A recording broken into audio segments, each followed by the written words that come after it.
საკმაოდ მნიშვნელოვანი საკითხია თბილისისთვის. როდესაც საუბრობთ ქალაქის განვითარებაზე, თუ როგორი უნდა იყოს თბილისი და რა გზით უნდა განვითარდეს ქალაქი, გვავიწყდება ხოლმე როგორი იყო თავის დროზე. და რაღაც ახალ რელსებზე გსურს ქალაქი გადავიყვანოთ, მაშინ როდესაც თბილისს თავისი ისტორიული გამოხატული სახე ჰქონდა. ძალიან ცოტა ესეთი სასაცილო რაღაცა გამახსენდა, მაგრამ ეგეთი მეთოდი იყო სხვათა შორის მე წაკითხული მაქვს და ეხა სერიოზულად ესეთი თემაა, მაგრამ ღიმილის მომგვრელია.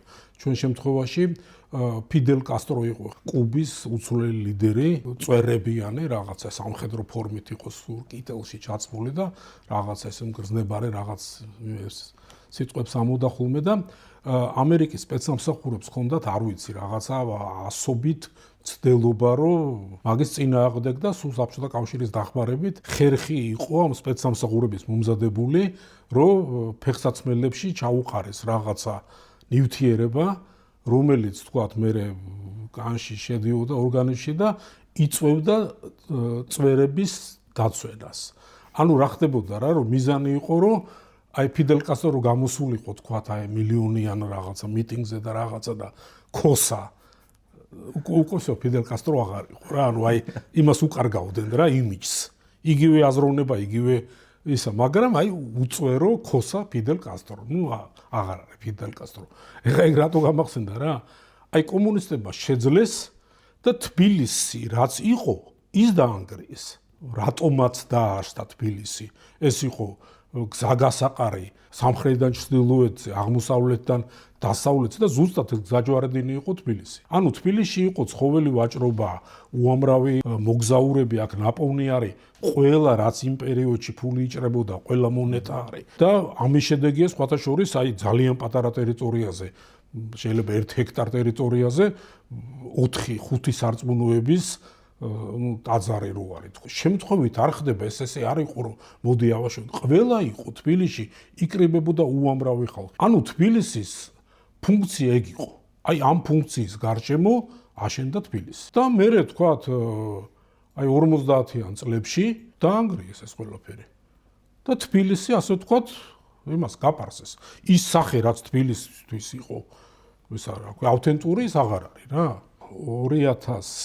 2004-2005 წელს მომიწია თბილისის მთავარ არქიტექტურად მუშაობა და იმ პერიოდში მე თქვათ დავინტერესდი და ჩემ უფროს კოლეგებს ეხა შეიძლება ჩამოთვლამ შორს აგვიყვანოს მაგრამ ნუ ის ვიყავი რა თქვათ აი მინდოდა რაღაცა გამეკეთებინა ხო ბუნებრივია და სწორედ მაშინ დავიწყე მუშაობა ოღონდ არანაირი ბიუჯეტი არანაირი დაფინანსება ამ მიმართულებით და ჩათვალეთ რომ აი სამსახურის მერე თქვათ ჩემ კოლეგებთან აი ჩემ კომპანიაში ჩვენ რაღაცა პროექტებს ვაკეთებთ ჩვენი ხარჯით და თაროზე დევს ეხლაც ეს პროექტები ეს პროექტები თაროზე დევს და ისეთი რა ვიცი მზათვარ წარმოვადგინო ნებისმიერ იმაზე და თან საინტერესო რა არის ბაკური იცი რომ აი რაღაც დრო და დრო რაღაცა გამოჩნდება რომ რაღაცა საჭირო არის და უცებ რო უყურებ მოდი რა ველოსიპედს რატო ვიგონებთ არის ეს პროექტი ოღონდ ვინმე განიხილოს გრიშაშვილის ქუჩაზე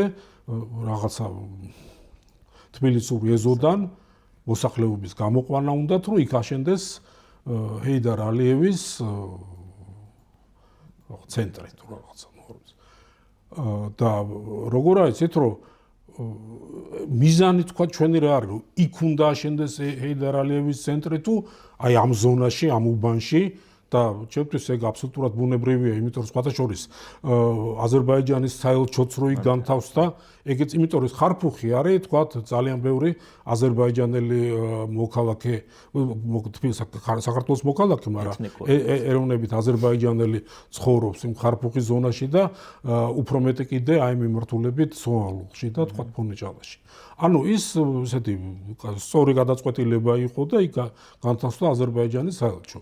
და იმ ზონაში რო გაკეთდეთ თქვას აზერბაიჯანული კულტურის ცენტრი აბსოლუტურად მისაღები და ძალიან ბუნებრივი არის ჩვენი დედაქალაქისთვის რა.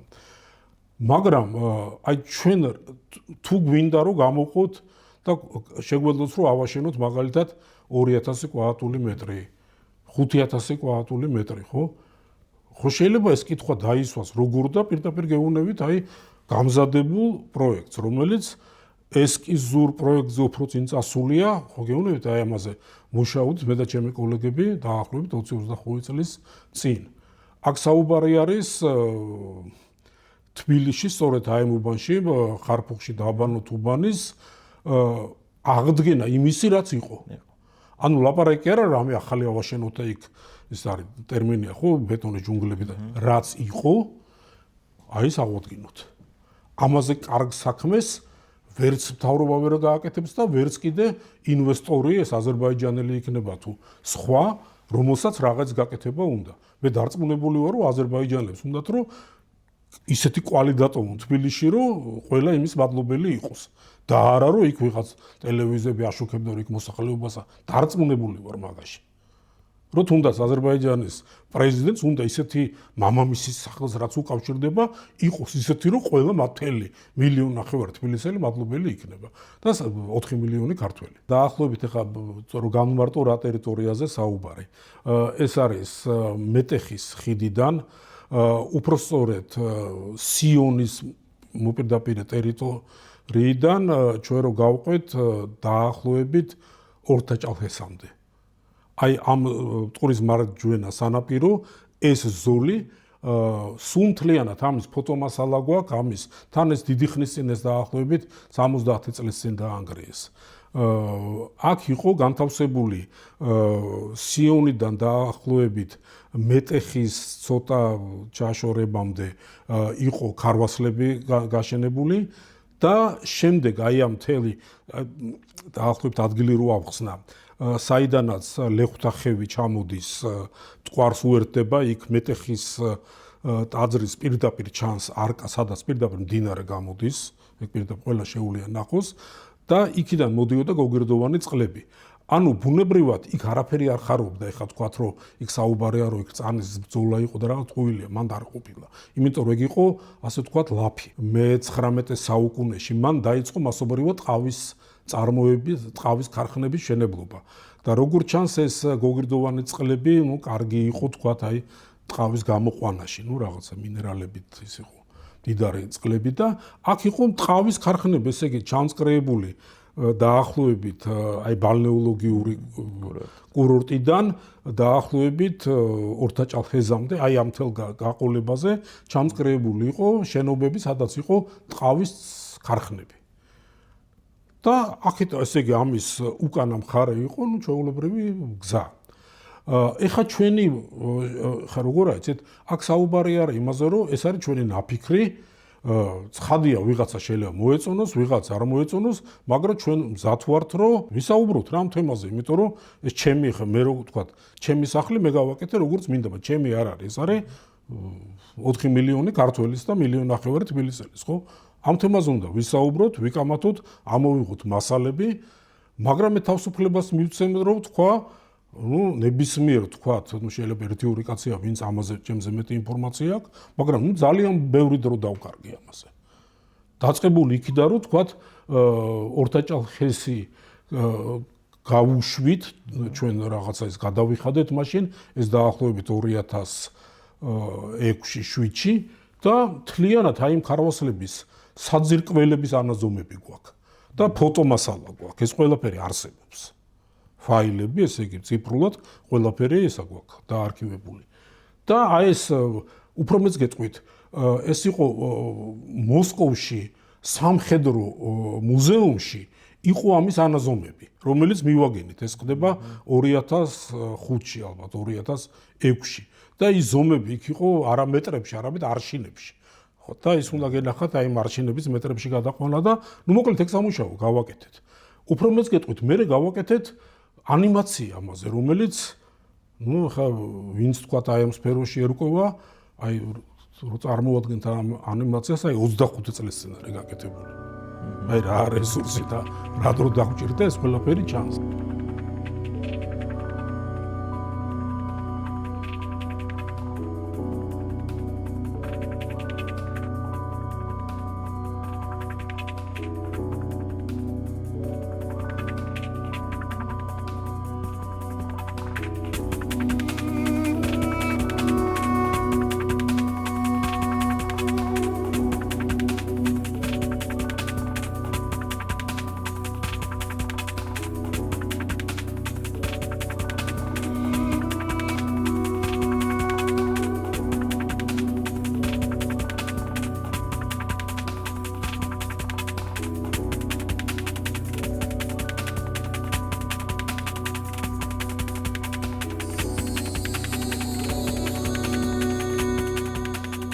ეხლა არის აი რა ტერიტორიაზე გვაქვს საუბარი და აი ეს პროექტი და ეს თქვათ კონცეფცია რა ტერიტორიას ითვალისწინებს.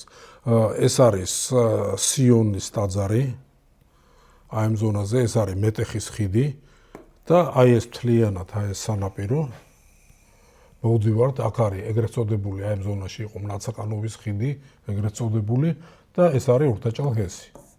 აი ამ ზონის ეს არის დაახლოებით 1500 მეტრი და აი ამ ტერიტორიაზე დაახლოებით 80 წლის წინ აქ იყო ესეთი განთავსებული აი ამ ზონაში იყო ქარვასლები და ამის მერე აი აქედან აი ნახეთ გოგირდის წყლის ნაკადები და აი აქედან იყო განთავსებული სულ ტყავის წარმოებები. ესენი დაინგრა და თქვათ ეს იყო ერთ-ერთი ესეთი ძალიან დამახასიათებელი თბილისისთვის. ზუსტად იგივე რაც არის მაგალითად აი ამ პლატოზე. ალდობრის მხარეს მეტეხის პლატოზე. დღევანდელი მეტეხის ხიდი, აი აქ ესეთი განაშენება ეს ალბათ 70-იან წლებში არის დანგრეული. აი ეს ჩანს სიონი. აი ახლა ეს სიონი და სიონის წინ აი ეს იყო განთავსებული აი ესე ქარვასლები. ну, რა ვიცი, ეს იყო თბილისის სავიზიტო ბარათი და თბილისი ეს იყო. აი წარმოიდგინე, ეს არის აი ზუსტად იქით ამხარებ რაც გაჩვენეთ აი ამ გორგასლის ქუჩის აი ეს არის მეტეხის პლატო და აქეთ ამხარეს აი როგორი მჭიდრო განაშენება იყო. ეს იყო თბილისი. ეს დავანგრიეთ. ეს ჩემი ძალიან უხეში გათვლებით ეს არის დაახლოებით 9 მილიარდი დოლარის მასშტაბის ინვესტიცია. კლაპარაკი არის კომუნიკაციებზეც, გზაზეც, გამწვანებაზეც და აი ამ შენობების აღდგენაზე. ეს არის დაახლოებით 100,000 კვადრატული მეტრი. ეს არის დამუშავებული პროექტი და რა ვიცი ამ თემაზე ვიმსჯელოთ. თუ გვინდა რომ თბილისს აღუდგინოთ სახე და თქვათ თბილისი იყოს ის რაც იყო, აი არსებული ფოტოები. აი წარმოიდგინეთ, ნახეთ რა მასშტაბის შენობა იყო. თან აქ სართული არის 5 და 4 მეტრიანი. ამ შემთხვევაში თუ არის 6 სართულიანი, ეს რეალურად შეიძლება 12 სართულიანის ხელა იყოს დღევანდელ განზომილებაში. ამ ადგილზე დღეს დგას იუსტიციის სახლი.